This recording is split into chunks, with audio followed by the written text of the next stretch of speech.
Hello, we are reading chapter 3 today. This is chapter Huff and Puff. Please open the door, Monsieur Klaus.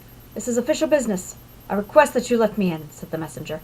He knocked vigorously on the front door. Hand to lips, Nikolas signaled his granddaughter to be quiet. When he started to move toward the kitchen's back door, T tugged on his sleeve.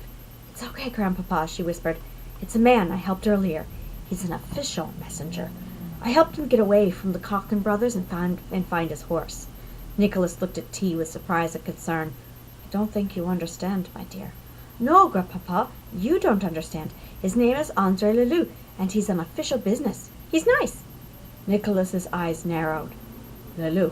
He asked uncomfortably. T nodded. The forceful knocking came again. I know you're inside, and I require you to open the door. Now, please let me in, said Lelou. Nikolas looked at his granddaughter's pleading eyes. She didn't understand. She'd never seen him act any way except graciously toward strangers.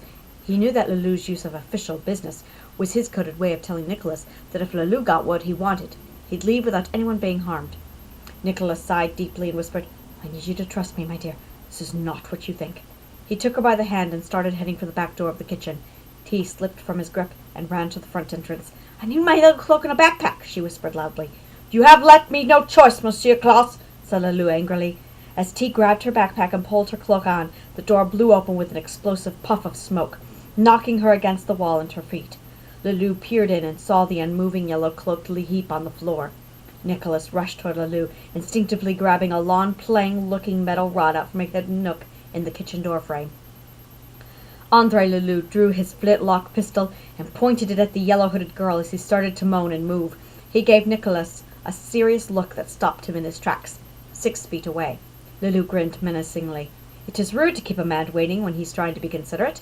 Never mind when he had been sent by Simon St. Malo. Nikolas quickly scanned the cramped entranceway. While thinking about what to do next, he pinned the rod between his left arm and chest. He discreetly started cranking a small handle on the rod with his right hand.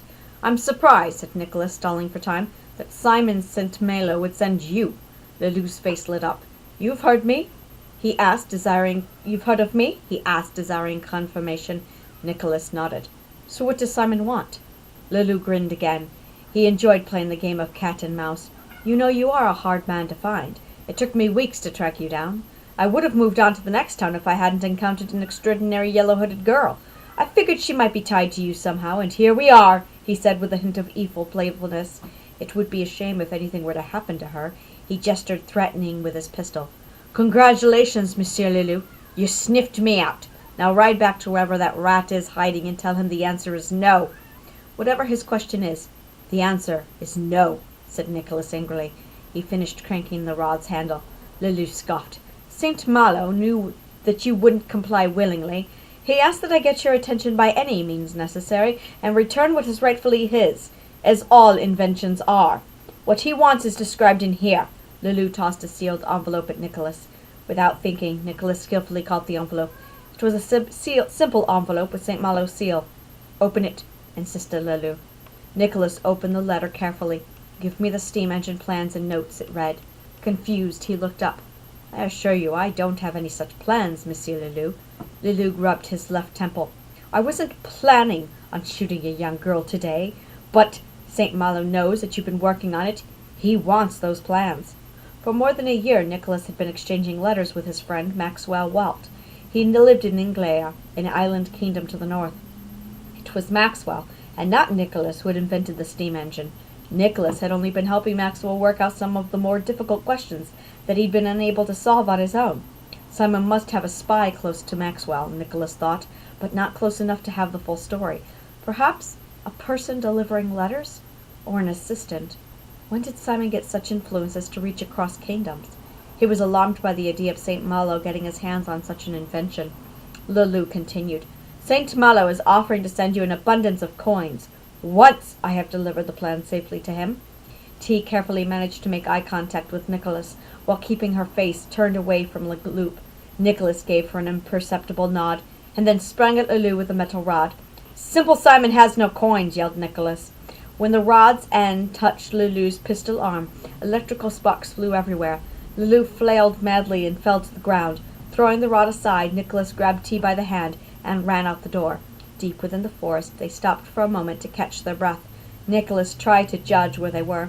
The strong wind was blowing leaves everywhere, making it hard to see through the trees and bushes. "I heard something that way," yelled an unfamiliar voice uncomfortably nearby. Nikolas held T close. "Lulu brought other men. We must be careful," he whispered. T's eyes welled up. "I'm sorry," she said quietly. "I told him I was going to your house. I shouldn't have told him. I knew he was a stranger, but he seemed nice." Nikolas was sharply reminded that there were many things about his life he hadn't explained to her yet. He smiled reassuringly. "Shh, no crying, yes? It's not your fault. He's a master at what he does. We must be smart and fast, yes? We will talk about this at dinner with your parents, and we will laugh. Everything will be okay." T wiped her tears and nodded. Nikolas looked around. He spotted a figure nearby, but luckily it was heading away from them. He turned to T with an intense look in his dark brown eyes. "You are a smart girl. Promise me you will always be smart. Think. Don't panic. Find the strength inside you. It is there." T looked at him confused. She didn't know what he was talking about. He checked his pockets, confirming they were disappointedly empty. "I wish I'd grabbed my coat. I had some useful items in the pockets," he muttered, and then looked around. "I need a moment to think." Suddenly 3 large men appeared out of the swirling leaves and dense underbrush. They were dressed in dark red leather armor, like the mercenary horsemen of the area. "Go!" urged Nikolas as he pushed his granddaughter away.